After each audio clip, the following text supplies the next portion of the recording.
E já entramos nesse último dia de campanha, tempo para análise neste 24 horas, com o Ricardo Jorge Pinto e com o Manuel Carvalho. Juntamos a dupla de comentadores habituais para primeiro começar pelo Porto. Manuel, com uma sondagem surpreendente, dizem alguns dos candidatos, mas nas últimas semanas já ouvimos, principalmente a entourage de Rui Moreira, dizer que isto poderia ser possível.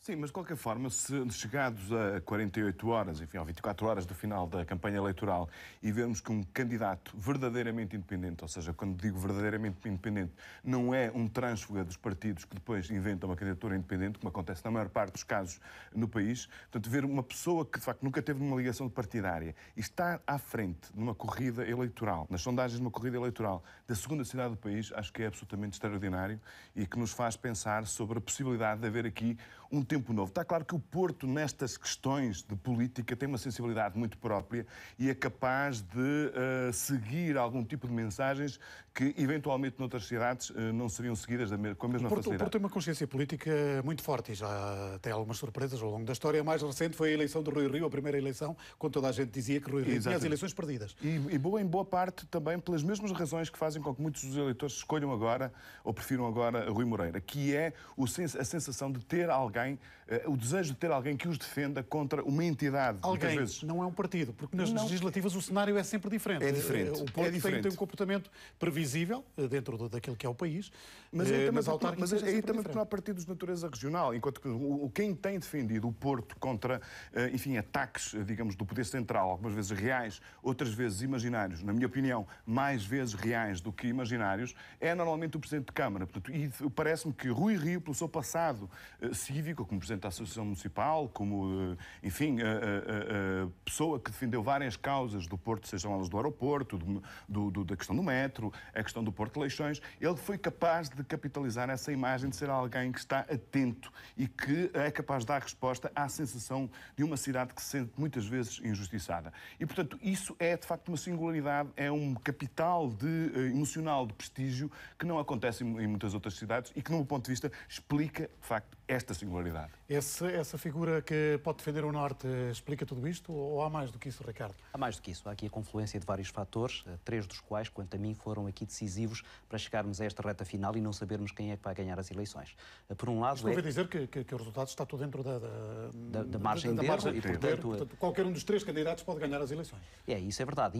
Independentemente de, chegando ao dia das eleições, um deles ter uma vantagem substancial relativamente aos outros. Também isso pode acontecer, porque há ali vários indecisos, uma percentagem ainda razoável, que pode vir a desequilibrar este empate técnico que neste momento se verifica. Agora, dizia eu, há aqui três fatores. Um primeiro é este que o Manuel há pouco mencionou, a questão de uma candidatura independente e, sobretudo, no momento em que há algum descontentamento relativamente aos partidos políticos, isso é evidentemente uma vantagem.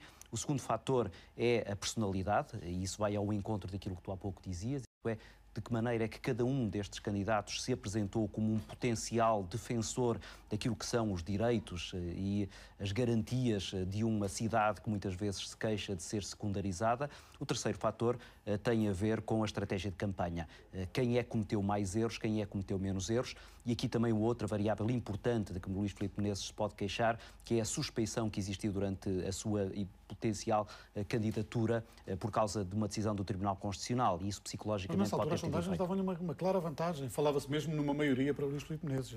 Sim, e as coisas mudaram muito. Sim, mas isso era quando as pessoas ainda se relacionavam com ele como alguém que trazia de trás uma vantagem que parecia inequívoca há um ano e que, entretanto, se foi diluindo e que se diluiu ainda mais rapidamente quando as pessoas nem sequer percebiam se ele, afinal, iria ser ou não iria ser candidato. E, portanto, a confluência desse momento com aquilo que foi a degradação da sua própria candidatura, e aqui entra o segundo fator. Eu acho que Luís Filipe Menezes cometeu mais erros do que os adversários, em particular do que Rui Moreira, e isso acaba por provar que, na verdade, não é de menos importância a questão da estratégia e do discurso que é montado para umas eleições tão particulares como são as autárquicas. O Porto pode ter também uma leitura nacional, na vossa opinião, quando olhamos para Luís Filipe Menezes, que teve o apoio do Governo, e quando olhamos para Manuel Pizarro, que teve o apoio direto do líder do Partido Socialista em Arruadas. Aliás, amanhã volta a estar também na campanha a norte, muito envolvido.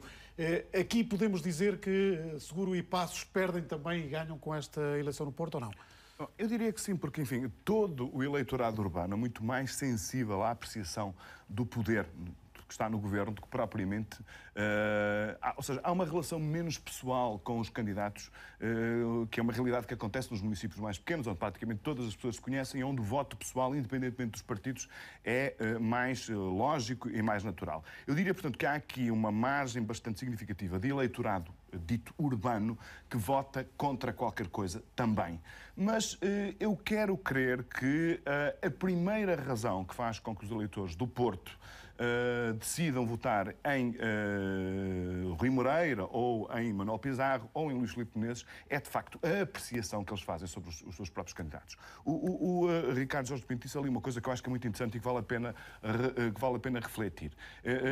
Se nós considerarmos aquilo que acontecia, aquilo que, enfim, as estimativas que todos tinham há 1 ano ou 2 anos atrás, toda a gente dizia que Luís Filipe Menezes era imbatível.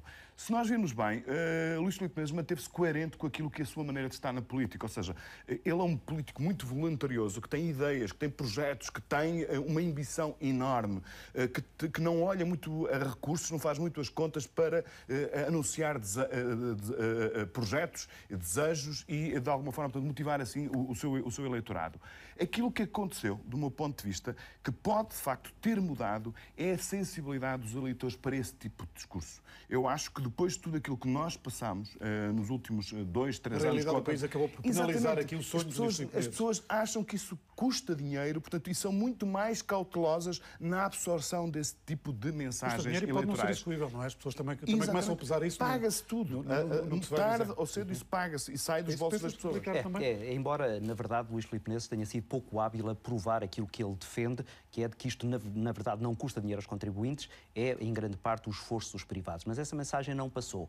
E não passou exatamente porque, como dizia o Manel, há aqui anticorpos relativamente a todo o discurso que meta dinheiro e que meta custos, independentemente de quem nos vai pagar. Esta foi uma campanha muito direta, olhos nos olhos com os eleitores. Não tiveste aqui a mediação das televisões. E desse ponto de vista... E isso faz toda a diferença. E desse ponto de vista pode dizer-se que nem António José Seguro nem Pedro Passos Coelho tiveram aqui uma interferência muito relevante durante esta campanha. Mas agora sim, no dia a seguir às eleições, eles vão ser diretamente afetados pelo resultado. Isto é, na noite eleitoral, se o PSD não ganhar a Câmara do Porto, isso será um revés muito forte para Pedro Passos Coelho, que já não tem a Câmara de Lisboa e que vai andar a contar as câmaras para poder manter a liderança da Associação Nacional. Há um cenário que é muito complicado para Pedro Passos Coelho, é que pode perder os 4 principais municípios do país. Há uma sondagem que a RTP também fez em conjunto. Aliás, este conjunto de sondagens é feito em conjunto com o Diário de Notícias e com a Antena 1.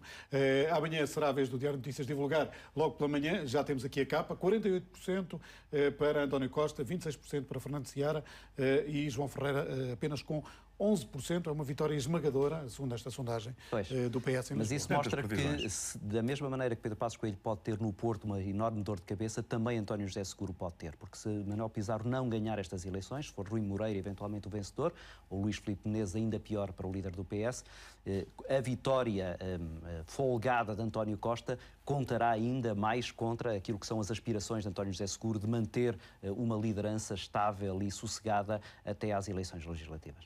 Ricardo e Manuel, obrigado aos dois por terem vindo a este 24 horas.